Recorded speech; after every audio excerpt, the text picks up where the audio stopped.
अगर आपने मेरा पिछला वीडियो बासालिंगाप्पा वर्सेस मुदीबासाप्पा देखा था तो आपको याद होगा सुप्रीम कोर्ट ने कहा था जब एक्यूज फाइनेंशियल कैपेसिटी पर सवाल उठाता है तो कंप्लेनेंट को बताना पड़ेगा कि उसके पास पैसा कहां से आया। लेकिन आज का सवाल ये है, क्या हर चेक बाउंस केस में कंप्लेनेंट को अपनी फाइनेंशियल कैपेसिटी प्रूव करनी ही पड़ेगी या फिर सुप्रीम कोर्ट ने इस रूल को आगे और क्लियर किया है। आज की वीडियो में हम बात करेंगे बासालिंगाप्पा के बाद आया हुआ सबसे important update, Sanjay Bistari versus Kishore S Borkar 2025 का केस। ये वीडियो अगर आप एडवोकेट, बिजनेसमैन या एक्यूज कंप्लेनेंट किसी भी रोल में हो, आपके लिए मस्ट वॉच है। बासालिंगाप्पा केस ने एक पावरफुल रूल दिया था, presumption under section 139 of NI act अंधा नहीं होता।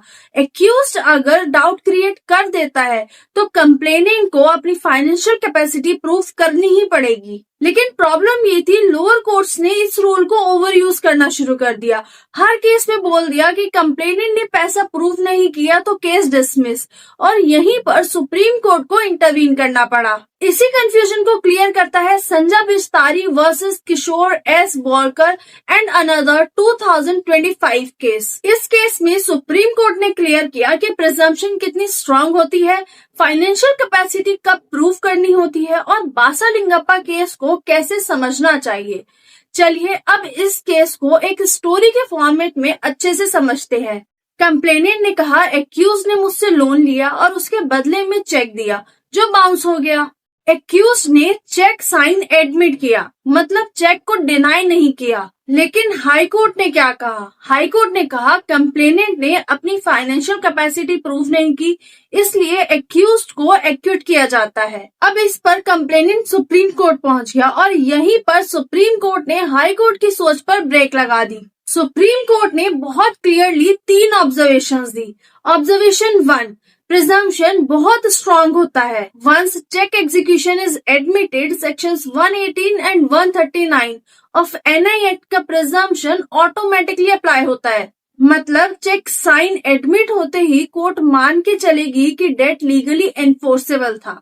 ऑब्जर्वेशन 2, फाइनेंशियल कैपेसिटी का इश्यू ऑटोमेटिक नहीं होता। सुप्रीम कोर्ट ने कहा हर केस में कंप्लेनेंट को अपनी फाइनेंशियल कैपेसिटी प्रूव करने की जरूरत नहीं है। ऑब्जर्वेशन 3, एक्यूज्ड को पहले कुछ प्रूव करना होगा। कोर्ट ने कहा एक्यूज्ड को सिर्फ ये बोल देना काफी नहीं है कि कंप्लेनेंट के पास पैसा नहीं था। मतलब एक्यूज्ड को एविडेंस, क्रॉस एग्जामिनेशन या सर्कमस्टांसेस के थ्रू रियल डाउट क्रिएट करना होगा, तब जाकर बासालिंगाप्पा केस अप्लाई होता है। अब सबसे इम्पोर्टेंट पार्ट, इन दोनों केसेस का कनेक्शन। बासालिंगाप्पा केस ने क्या बोला कि फाइनेंशियल कैपेसिटी रेलेवेंट है एंड प्रिजम्पशन रिबटेबल है। वहीं संजय बिस्तारी ने क्या ऐड किया, फाइनेंशियल कैपेसिटी ऑटोमेटिक बर्डन नहीं है और एक्यूज को पहले सॉलिड चैलेंज रेस करना होगा।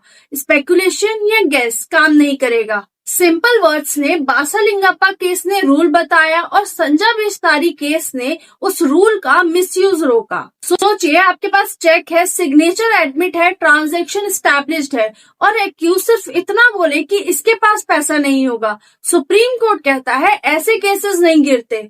लेकिन अगर एक्यूज डाउट क्रिएट करे इनकम रिकॉर्ड्स दिखाकर, बैंक स्टेटमेंट्स के थ्रू या क्रॉस एग्जामिनेशन में कॉन्ट्राडिक्शंस निकालकर, तब कंप्लेनेंट को प्रूफ करना पड़ेगा। यही बैलेंस है जो सुप्रीम कोर्ट ने बनाया। यहाँ एक और कंफ्यूजन होती है, कुछ लोग Ashok Singh versus state of UP side कर देते हैं। क्लियर कर दूं, वो जनरल क्रिमिनल लॉ का केस है। सेक्शन 138 ऑफ एनआई एक्ट एक स्पेशल लॉ है और एनआई एक्ट के प्रिजम्पशंस अलग रूल्स पर चलते हैं। इस जजमेंट से 3 सॉलिड लेसन्स मिलते हैं। अगर एक्यूज्ड हो तो सिर्फ डिनायल काम नहीं करेगा, प्रॉपर डिफेंस बिल्ड करना पड़ेगा। कंप्लेनेंट हो तो हर केस में फाइनेंशियल कैपेसिटी का डर नहीं, लेकिन अगर चैलेंज आए तो रेडी रहो। एंड लॉयर्स के लिए बासालिंगाप्पा को ब्लाइंडली साइड मत करो, संजय बिस्तारी के साथ साइड करो। यही अपडेटेड लॉ है। सुप्रीम कोर्ट ने फाइनली एक बैलेंस बना दिया है। चेक बाउंस केसेस में प्रिजम्पशन स्ट्रांग है लेकिन अंधा नहीं। बासालिंगाप्पा केस ने सिस्टम को क्वेश्चन करना सिखाया और संजय बिस्तारी ने सिस्टम को मिसयूज से बचाया। अगर आपको ये वीडियो यूजफुल लगा तो लाइक, शेयर एंड सब्सक्राइब और कमेंट्स में लिखिए अगला वीडियो आपको डिफेंस स्ट्रेटेजी पे चाहिए या कंप्लेनेंट के मिस्टेक्स पे।